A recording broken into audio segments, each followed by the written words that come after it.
안녕하세요 기철이 여러분들, 멋진 기영입니다. 드디어 올 하반기 마지막 마블의 기대작 블랙팬서의 개봉이 코앞으로 다가왔습니다. 블랙팬서가 사망한 뒤 과연 후계자는 누가 될 것인지, 그리고 새롭게 등장할 아이언맨의 후계자까지 정말 기대되지 않을 수 없는데요.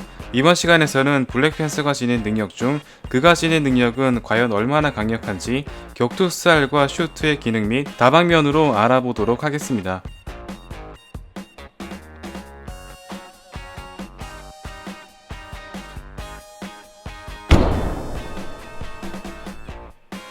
아프리카에 기반을 두고 있는 히어로인 만큼 아프리카계 무술이 주를 이루고 있습니다. 가장 바탕이 되는 무술은 아프리카계 브라질인들이 사용하는 전통 무술 카포에라입니다. 덤블링과 회전을 이용한 발차기가 주를 이루는 무술이자, 한 손을 짚고 공격하는 스핀킥을 필두로 인피니티 워에서 보여준 아크로바틱한 덤블링 동작, 블랙팬서 솔로 영화에서는 화려한 윈드밀까지 보여주었습니다. 이러한 킥 공격은 태권도와 결합되면서 더욱 강력해졌는데요. 시빌워에서 버키를 상대로 옥상에서 보여준 2단 킥을 비롯해 베를린에서는 레프트 사이드 킥과 돌려차기를 연결 동작으로 시전했으며, 공항 전투씬에서는 무려 카포에라와 태권도를 믹스한 듯한 전설의 3단 스핀킥까지 시전했습니다. 특히 블랙팬서의 2단 킥은 첫 번째 킥은 페이크로 시전하면서 두 번째 킥을 맞추는 걸 볼 수 있죠. 또한 타이거 스타일의 쿵푸를 가미하면서 슈트에 달려있는 손톱의 능력을 극대화시킴과 동시에 캡틴조차 버거울 정도로 막강한 근접전을 발휘할 수 있습니다. 왕위 계승식 당시에는 남아프리카 전통 무술 중 하나인 줄루 봉수를 사용했는데요. 긴 창과 방패 하나로 전투를 치르는 방식으로서 그만큼 전통을 중요시한다는 의미를 담고 있겠죠. 이후 무기가 없을 시에는 담배라고 불리는 서아프리카 스타일의 복싱을 사용하기도 했습니다. 그 외에도 아프리카 씨름이라고 볼 수 있는 세네갈 레슬링 동작이 사용되었으며, 브라질리언 주짓수 및 여러가지 무술이 등장했는데요. 블랙팬서만의 바이브와 정체성이 이런 아프리카를 기반으로 한 무술에서 비롯된 것으로 보입니다. 앞서 언급한 것처럼 근접 격투가 메인인 만큼 단연 최고 수준의 격투 실력을 지니고 있다고 해도 과언이 아닙니다. 화려한 아크로바틱과 킥을 위주로 사용하는 인물인 만큼 기계팔을 이용한 펀치 위주로 싸우는 버키에 비해 민첩성이나 공격력, 리치적인 면에서 블랙팬서가 그 카운터적인 존재였는데요. 다만 캡틴 아메리카와는 호각을 다툴 정도로 우열을 가리기 힘든 편이었습니다. 캡틴의 경우 방패라는 무기를 적극 활용한 디펜스에 특화된 기술과 뛰어난 상황 판단으로 인해 다른 초인과의 대전에서 크게 상성을 띠지 않는 편이며, 블랙팬서는 전신을 슈트로 감싸고 있기 때문에 방어를 버리고 화려한 아크로바틱을 바탕으로 한 공격 위주의 성향을 띠고 있습니다. 거의 창과 방패의 격돌이랄까요? 특히 아이언맨조차 근접전으로는 도저히 캡틴을 이길 수 없다고 판단할 정도였으며, 토니 입으로 스파이더맨보다 강력하다고 언급될 정도이기 때문에 이러한 캡틴과 호각으로 싸운 블랙팬서의 실력이 어느 정도인지 짐작할 수 있습니다. 인피니티 워에서는 근소하게나마 블랙팬서의 스피드가 우세한 걸 볼 수 있었죠. 근력 또한 질주하는 자동차를 기울여 커브를 틀거나 코뿔소를 넘어뜨리는 엄청난 괴력을 보여주었는데요.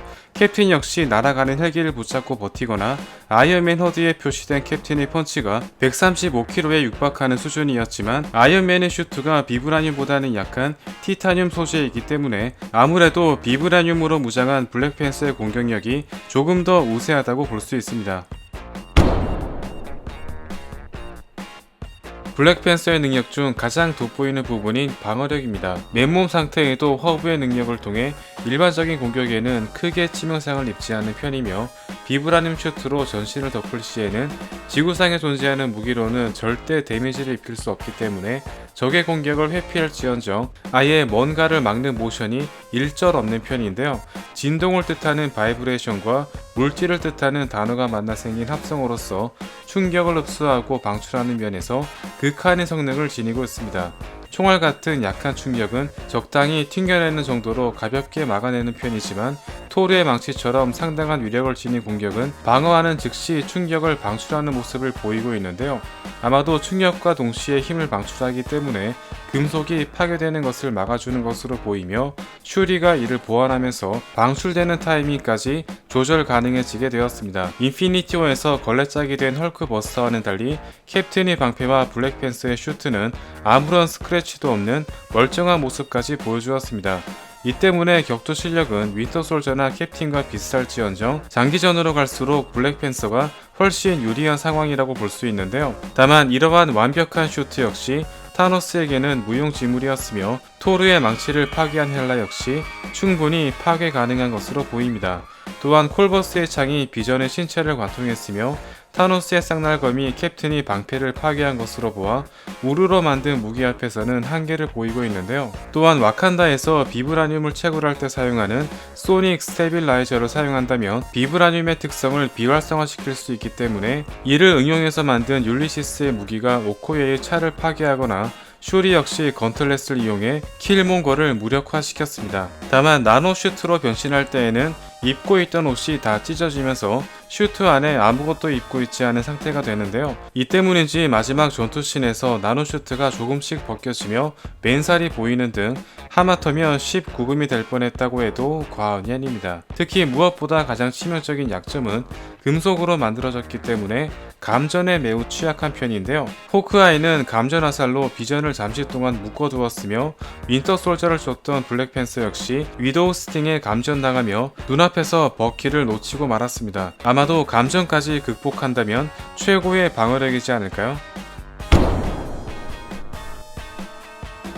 슈트에 달려있는 손톱과 이번 트레일러에 등장한 건틀렛입니다. 앞에서 언급한 것처럼 쿵푸를 접목시키면서 킥으로 상대하기 어려운 초근거리에서 압도적인 위력을 발휘할 수 있으며 호크아이의 활을 단번에 잘라내거나 비브라늄 방패에 기스를 낼 정도였는데요.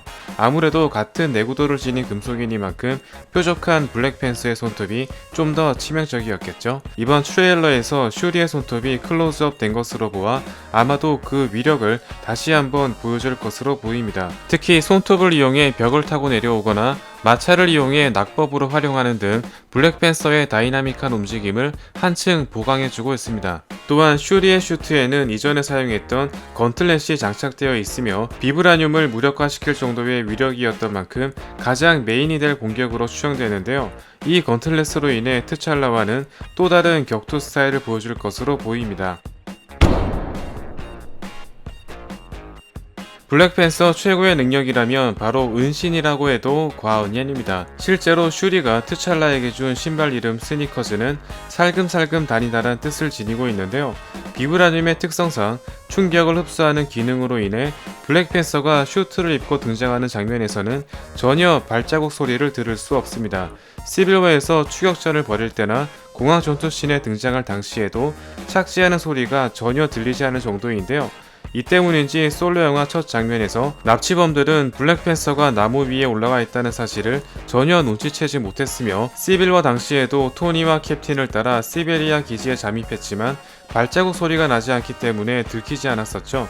이 때문에 금색 슈트는 눈에 띄기 쉽다는 이유로 올 블랙 슈트를 선택하게 되었습니다. 다만 이번 슈리를 비롯해 다른 블랙팬서들을 보면 어느 정도 금장식이 들어가 있는 편인데요. 과연 이 편에서도 이러한 능력이 활용될지 한번 기대해 보겠습니다. 역시나 재력을 빼놓을 수 없습니다. 무려 토니가 가진 재산의 7,000배가 넘는 자본을 소유하고 있는데요.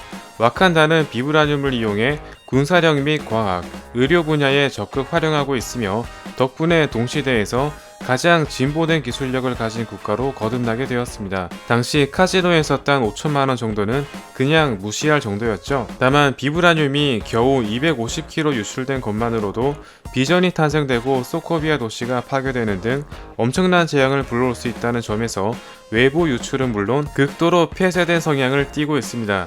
다만 난민들을 받아들이고 어려운 사람들을 도와주자는 나키아와 비브라늄을 유출시키려 했던 킬몽거 사태를 겪으면서 문호를 개방하며 끝을 맺었는데요. 과연 이러한 선택이 어떤 결말을 불러올지 이어지는 속편에서 자세한 스토리를 기대해 보겠습니다. 지금까지 블랙팬서가 지닌 가장 강력한 능력이었습니다. 뛰어난 무술 실력과 비브라늄 슈트 외에도 다양한 능력을 지닌 인물이며 와칸다를 비롯해 이제는 전 세계에 영향을 끼칠 날이 머지않은 것 같은데요. 와칸다 포에버에서 어떤 흥미진진한 스토리가 펼쳐질지 한번 기대해 보도록 하겠습니다. 다음 시간에도 재미있는 리뷰로 돌아오겠습니다. 감사합니다.